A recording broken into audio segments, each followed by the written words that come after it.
GST लागू हो चुका है देश में। आज़ादी के बाद भारत में सबसे बड़ा बदलाव। बट हमें इससे क्या? हम तो कंफ्यूज हैं। मैं हूं Abhinav Saxena and welcome to Saxenapedia. ग्राहक हो, दुकानदार हो या सीए ही क्यों ना हो, जीएसटी की पूरी कहानी किसी को क्लियर नहीं है। ग्राहक तो एक बार को जितना बिल होगा उतना दे भी देगा, लेकिन रिटेलर्स की, होलसेलर्स की और सप्लायर्स की रोजी रोटी डिपेंड करती है इस पे। आपकी तरह मैंने भी बहुत सारे वीडियोस देखे जीएसटी समझने के लिए, लेकिन बिजनेस वालों के समझने के लिए कुछ खास नहीं मिला। फिर मैं सीए नवीन खंडेलवाल जी से मिला, जो कि इंदौर के बहुत जाने माने सीए हैं। उनसे जीएसटी की बारीकियां समझी और कोशिश करूंगा कि आपको भी समझा पाऊं। जीएसटी है गुड्स एंड सर्विसेज टैक्स, लेकिन जैसा हमारे पीएम मोदी जी ने कहा, गुड एंड सिंपल टैक्स। ये तो सभी जान गए हैं अब कि सारे टैक्सेस मिलाकर अब सिर्फ एक जीएसटी टैक्स भरना होगा। तो पहले रिटेलर्स की कैटेगरी समझ लेते हैं। इसको 3 कैटेगरी में डिवाइड किया गया है। पहला, जिनका टर्नओवर साल का 20 लाख रुपए से कम है। दूसरा, जिनका 20 लाख से 75 लाख के बीच में है। और तीसरा, जिनका 75 लाख से ऊपर का टर्नओवर है। अच्छा, अब आपके सारे बिजनेसेस पैन कार्ड से लिंक हो चुके हैं, तो ये टर्नओवर सिर्फ एक बिजनेस का नहीं, आपके पैन कार्ड पे होने वाले सभी बिजनेसेस का ओवरऑल है। जैसे रूम रेंट पे चढ़ा रखा है, वो भी ऐड होगा। रिटेल के साथ कोई और टाइप की शॉप भी चला रहे हैं, उसका भी टर्नओवर ऐड होगा। और अगर शॉप रेंट पे चढ़ा रखी है तो टर्नओवर भी काउंट होगा और उसका टैक्स अलग से ऐड होगा। तो मीडियम लेवल सेगमेंट में मुश्किल से ही कोई रिटेलर 20 लाख से कम के दायरे में आएगा। लेकिन जीएसटी में आने को बुरा मत समझिए, उसके फायदे और नुकसान दोनों ही बताऊंगा। तो फर्स्ट कैटेगरी वाले रिटेलर्स जिनका टर्नओवर 20 लाख से कम है, उनको जरूरत नहीं है जीएसटी में आने की। सेकेंड कैटेगरी वाले रिटेलर्स जो 20 लाख से 75 लाख के बीच की कैटेगरी में आते हैं, वो गवर्नमेंट की एक स्कीम का फायदा उठा सकते हैं, जो है कंपोजिट स्कीम, जिसमें ट्रेडर्स को 1% टैक्स भरना है, मैन्युफैक्चरर्स को 2% और रेस्टोरेंट ओनर्स को 5% टैक्स भरना है। लेकिन कंपोजिट स्कीम में इनपुट टैक्स क्रेडिट यानी आईटीसी ना मिलेगा ना दे पाएंगे। आईटीसी मतलब टैक्स में छूट या टैक्स में बचत। और कंपोजिट स्कीम में जो टैक्स बनेगा वो आप कस्टमर से भी नहीं ले सकते, उसको आपको अपनी ही जेब से भरना है। अच्छा, अगर आपने 1 रुपए की भी इंटर स्टेट सेल कर दी या ई कॉमर्स पे सेल कर दी, या आप LIC के एजेंट भी हैं, पॉलिसी भी बेचते हैं, या गुड्स का बिजनेस है और प्रिंसिपल से गुड लेते हैं और प्रिंसिपल के बिहाफ पे गुड्स बेचते हैं, इन सारी ही कंडीशन में आपको कंपल्सरली जीएसटी में रजिस्टर्ड होना ही पड़ेगा, चाहे आपका एनुअल टर्नओवर 1 लाख रुपए ही क्यों ना हो। अब बात करते हैं 75 लाख से ऊपर टर्नओवर कैटेगरी वालों की। जीएसटी का बेसिक कंसेप्ट है कि आपने परचेज की, आपको टैक्स लग के आया, आपने सेल्स की, आपने उसका टैक्स कलेक्ट किया। अब जो लग के आया था वो इनपुट टैक्स क्रेडिट हो जाएगा यानी आईटीसी, और आपको आपकी मार्जिन का ही टैक्स पे करना है। एग्जाम्पल, 1000 रुपए का सामान आपने खरीदा, उस पर 10% टैक्स लगा यानी 100 रुपए। सामान की परचेज वैल्यू हो गई 1100 रुपए। अब आपने उस सामान को 2000 रुपए में बेचा, उस पर 10% टैक्स लगाया यानी 200 रुपए।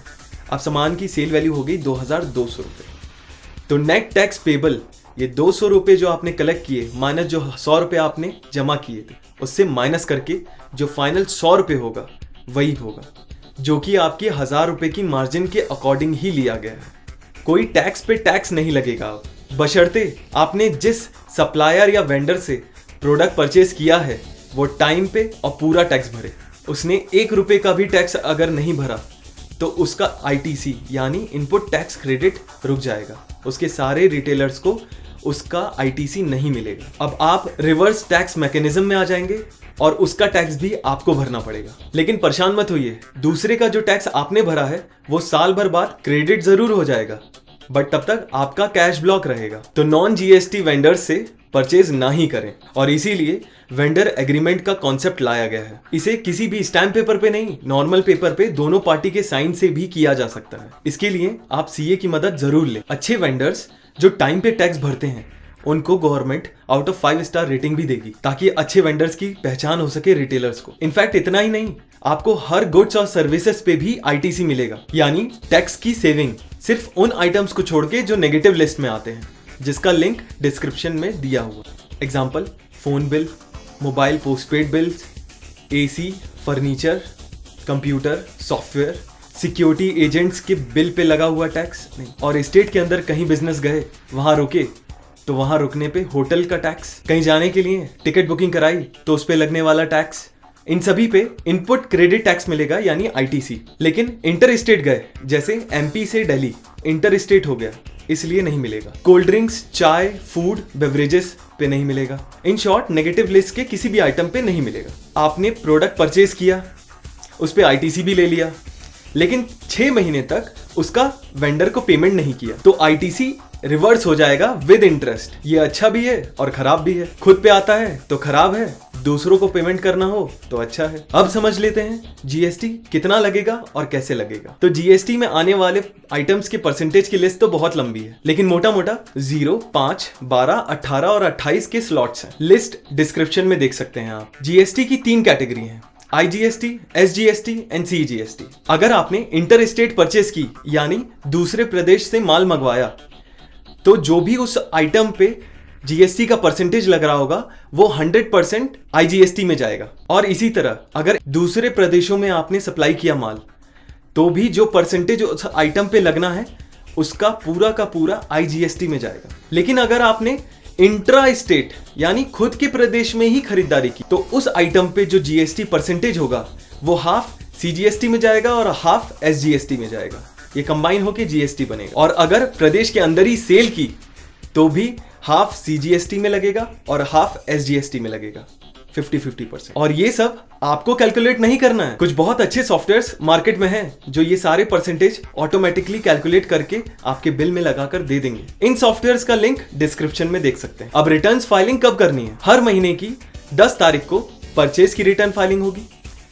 हर महीने की 15 तारीख को सेल्स की रिटर्न फाइलिंग होगी और हर महीने की 20 तारीख को टैक्स की रिटर्न फाइलिंग होगी। अब आपने परचेज में कुछ दिखाया लेकिन आपके वेंडर ने सेल्स में कुछ और ही दिखाया तो आपसे पूछा जाएगा कौन सा सही है और कौन सा नहीं, और उसके बेसिस पे फाइनल टैक्स रिटर्न फाइलिंग होगी और जो गलत इन्फो थी उसको वापस अपने रिकॉर्ड्स में सही करना होगा। अगेन मैन्युअली ये सब करना तो मुश्किल होगा, लेकिन कुछ एडवांस सॉफ्टवेयर हैं जो ये सुविधा भी देते हैं। तो हर महीने की 3 फाइलिंग हो गई, इस हिसाब से पूरे साल की 36 फाइलिंग हो गई और एक एनुअल फाइलिंग, तो टोटल 37 फाइलिंग करनी है आपको साल भर में। होलसेलर्स, सप्लायर्स या B2B बिजनेस करने वालों को तो एक एक बिल का भी हिसाब देना है। रिटेलर्स को ओवरऑल पर डे सेल्स और स्टॉक के इंफॉर्मेशन देनी है, एक एक बिल नहीं। बिल मैनुअल और डिजिटल दोनों बना सकते हैं, बस डली साइन होना चाहिए अगर मैनुअल है, और सभी का रिकॉर्ड मेंटेन होना चाहिए। बट क्योंकि इतनी फाइलिंग है तो बेटर यही होगा कि सॉफ्टवेयर यूज करें और गलती के चांसेस भी कम हो जाए। आदत बदलने की बात है बस। सेल्स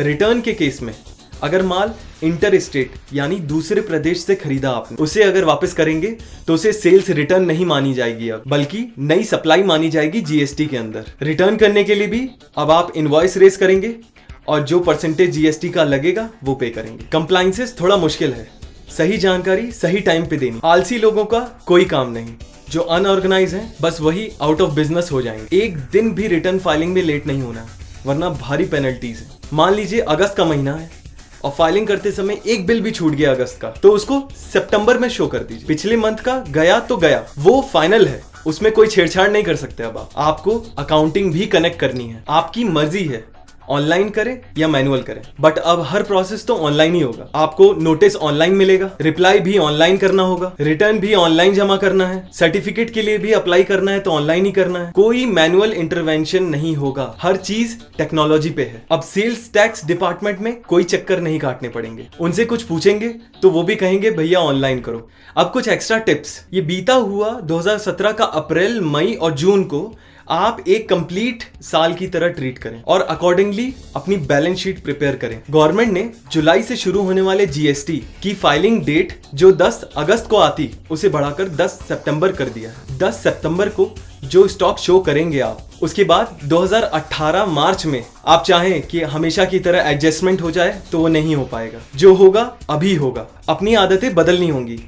अब साल के एंड मार्च में जो प्लानिंग करते थे वो साल के शुरू में ही करनी होगी। साल के शुरू में ही हर महीने कितनी सेल्स और परचेज दिखानी है वो आइडिया पहले से ही लगाना पड़ेगा। इनवॉइस का और क्रेडिट नोट का नया फॉर्मेट गवर्नमेंट की तरफ से आ चुका है और डिस्क्रिप्शन में लिंक दिया हुआ है, वही फॉलो करना है, चाहे मैनुअल बिलिंग करें या सॉफ्टवेयर से। हर क्रेडिट नोट को इनवॉइस से लिंक भी करना पड़ेगा। जीएसटी से पैन कार्ड भी जुड़ा हुआ है, इसलिए जीएसटी के अकॉर्डिंग आपका इनकम टैक्स रिटर्न यानी ITR भी तैयार हो जाएगा। सब कुछ ऑटोमेटिकली होगा, इसलिए उसमें भी कोई चेंजेस नहीं कर सकते अब। और लास्ट टिप, हर आइटम का HSN कोड होगा। ये गवर्नमेंट की तरफ से जारी कर दिया गया है, इसका भी लिंक डिस्क्रिप्शन में मिलेगा आपको। ये HSN कोड ही यूज करना है, चाहे वो स्टॉक मेंटेनेंस के लिए हो सॉफ्टवेयर में, और आइटम सेल या परचेस करते समय भी यही HSN कोड यूज करना है। तो ये थी GST की डिटेल नॉलेज मेरे रिटेलर दोस्तों के लिए। मुझे पता है अभी भी काफी सवाल होंगे आपके मन में, प्लीज वीडियो के नीचे जरूर कमेंट करें उन सवालों को। मैं नेक्स्ट वीडियो में सभी का आंसर देने की पूरी कोशिश करूंगा। अपने रिटेलर्स के ग्रुप में,